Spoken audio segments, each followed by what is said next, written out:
Signs of a dead man. Yeah. Number one, you can write it. A dead man has only one shepherd. Psalm 23 verse 1 say, the Lord is my. So a dead man don't have two shepherds. That's the first sign of someone that is dead. Dead to the world, dead to the lust of the world, dead to the lust of the flesh and the pride of life. That man has only one man as his voice, a shepherd.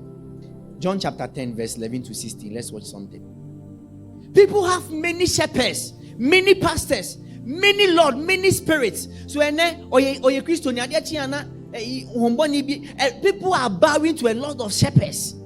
And then or your next member, it says that you are still in your flesh. A dead man has only one pastor, one shepherd, one Lord, one spirit, one voice. And then the voice of business is calling, the voice of ministry, or the voice of the lady, the voice of the Lord. A lot of people, a lot of things are shepherding your life. That is why up to date you are not stable in life. And a dead man has only one shepherd. If this is the shepherd, he's my shepherd forever. If this is my pastor, he's my pastor forever. If I declare that Jesus is my Lord, he's my Lord forever. You are not alive to other voices. And our corner voice is freno. Ochana nyame voice is so freno. Many voices. Are we being blessed? But someone that is dead, he is dead to all other voices, and the Lord is only his shepherd. A dead woman has only one husband. The pastor now, show be online or preacher say he's so matured. He's so one day pa or two for no. Abra pastor two for all the years of your life. On can't be because my pastor is mature the way he teaches me.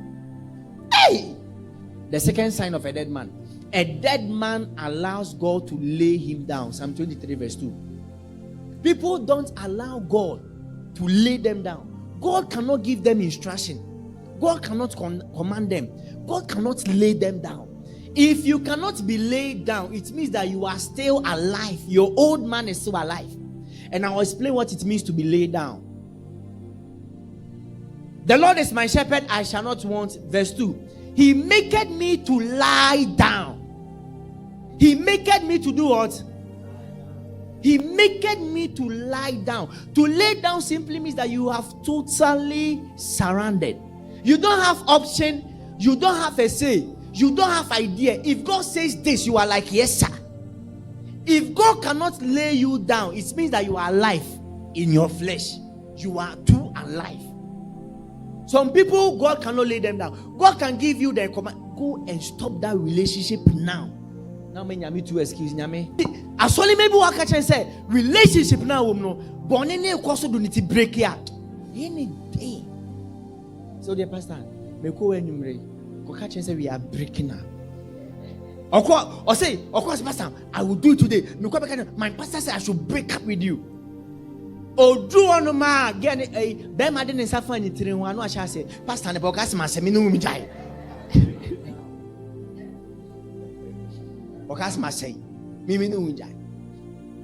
So it's a sign that you cannot be laid down. Some people cannot be laid down. God will tell them that wake up every 12 a.m. to pray.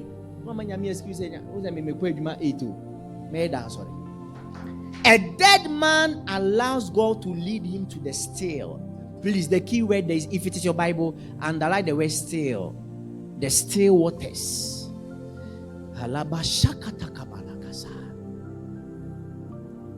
A dead man allows God to lead him to the still waters. If you want to know that you are dead, you can know it by where you are allowing God to lead you to. If the Bible speaks of still waters, then I believe there is something called dead waters. So God leads people to still waters. The devil leads people to dead waters. A still water simply means a place where the Lord's Spirit is. And a dead water simply means a place where demons are. A dead man allows God to lead him to a still waters. It can be a friend who fears the Lord. He's a still water. It can be a coursemate who fears the Lord. That coursemate is a still water. It can even be a husband that fears the Lord. That husband is what? A still water. Are we meaningless? Any place where the presence of the Lord is, it is called still waters. A Christian friend, a God-fearing roommate, husband or wife, a still water can be a godly music. A still water can be a godly conversation. A still water can be a godly places. Point 4. A dead man allows God to lead him in the path of righteousness. Verse 3. He leaded me in the path of Psalm 23 verse 3. He leads me in the path of. Yeah, so if you are dead in this life, you are dead to self, dead to man, dead to the flesh, the pride and the lust of the eye. You will allow God to lead in the. And you can know this by the time that you come to church. Point 4. A dead man allows God to lead him in the path of righteousness. Verse 3. He leaded me in the path of Psalm 23 verse 3. He leads me in the path of. If you want to have real joy, unspeakable joy this year, as our father, Pastor Davis, I declare now, this is a love righteousness. Love what? Righteousness. Psalm 23 verse 4. If you want to see someone that is dead, the person's comfort is in the rod of God and the staff of God. Yea, though I walk through the valley of the shadow of death, I will fear no evil. For thou art with me. Thy rod and thy staff, they comfort me. What is rod? When the Bible speaks of rod, what is rod? Proverbs 13:24. I want to explain what rod is. Proverbs 13 from the NLT. Then we go to Proverbs 22 verse 15 from the KJV.